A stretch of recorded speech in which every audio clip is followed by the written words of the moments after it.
Nails doesn't retract or like come out. Do you think? I wonder when it came in.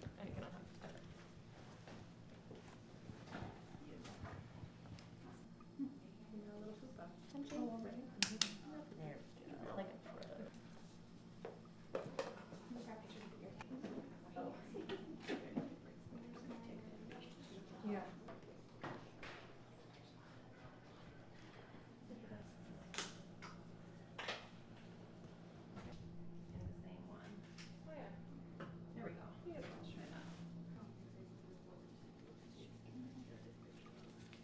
This mountain lion came to us just after Thanksgiving with a fractured leg. So we did surgery on it shortly after, and he's been recovering with us. Now it's time for release, so we've sedated him, and he's getting an x-ray to make sure that the plate and everything looks good and it's healing well. The main cause for mountain lions to be injured and to come into our care is typically vehicular trauma, so being hit by a car is most common, yeah. I want to get a picture of that though. You want me to pull it? I just sit there and then start measuring it. No. Yeah. There's no.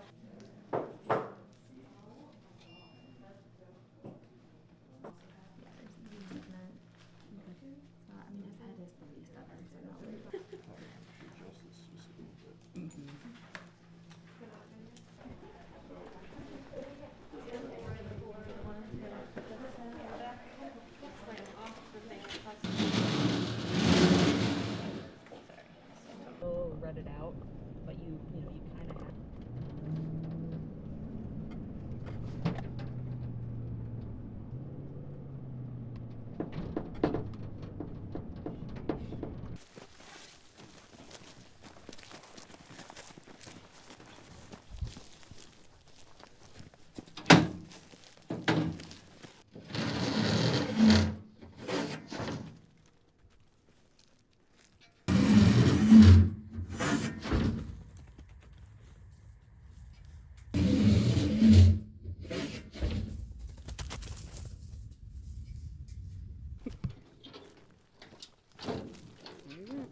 That's great.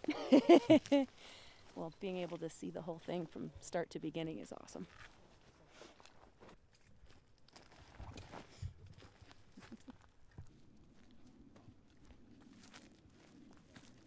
It's really exciting to have been a part of this release, having been one of the folks involved just in the initial retrieval of the lion, getting to see the process of him being rehabbed, and then now being able to release him. It feels great, you know. Typically when we're choosing a release location for a wild animal, we're always looking for a location that was nearby to where they were first retrieved from. Oftentimes, right, that just means the nearest suitable habitat. This location was perfect. There's nearby water. We're always looking for somewhere that's going to be far away from development, from roads, from people to the extent possible. And you know, these mountain lions do share the same space as us. You know, they are really trying to avoid us to the extent possible, which development, encroachment into habitat, that makes it all the more challenging for these mountain lions to find suitable habitat in places like this, where we have these wonderful mountain ranges that are, unfortunately, in some places highly fragmented.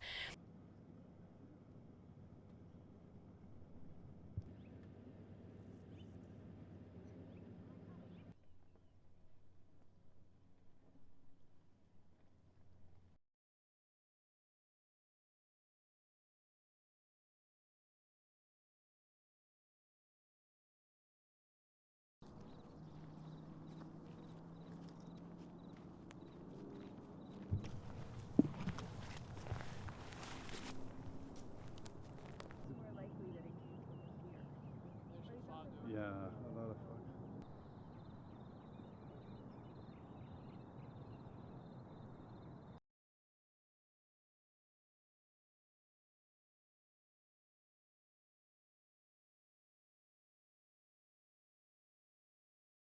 So I I just need to do that again. But this particular one is a little micro.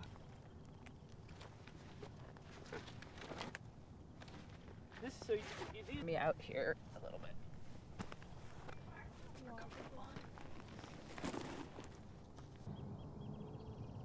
Was lucky enough to find a deer carcass that was still fresh and this lion was feeding on.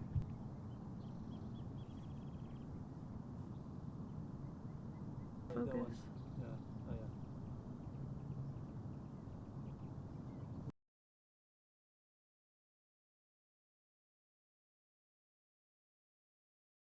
This one came out exactly how I imagined. I was so happy.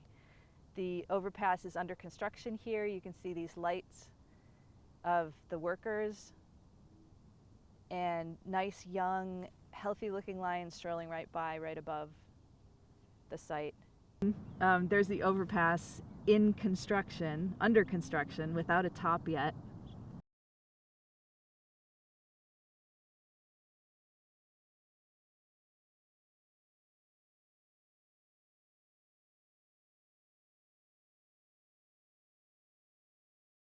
Skunks in the city.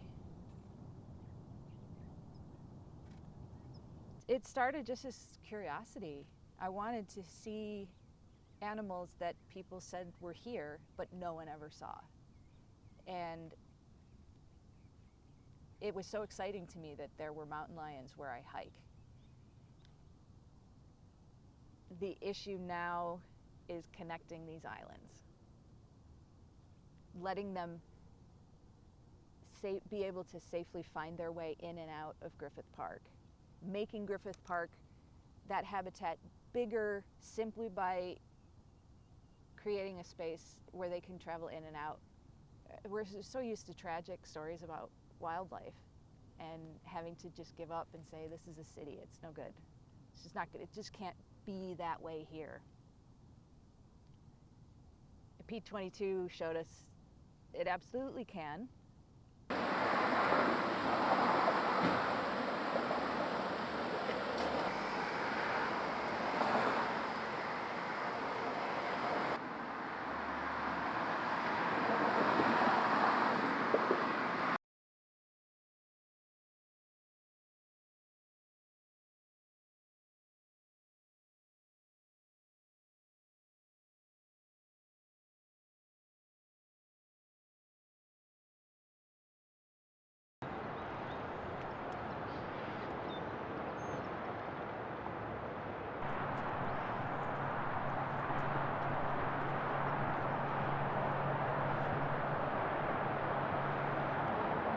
And what I see here is agora. This house.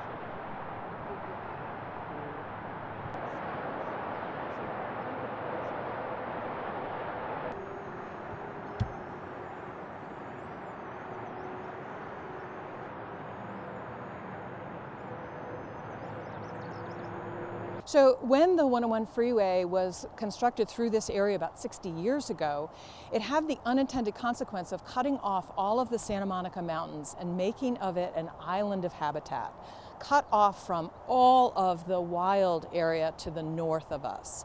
We have lost many mountain lions on the roads on the 101 freeway, or because it is so enormous and such a formidable barrier, some of the adjacent smaller highways and roadways. So animals need to move in order to find food sources, to find mates, and what we're seeing with this barrier and the island of habitat is that the mountain lions who live in the Santa Monica Mountains are at risk of an extinction vortex. It's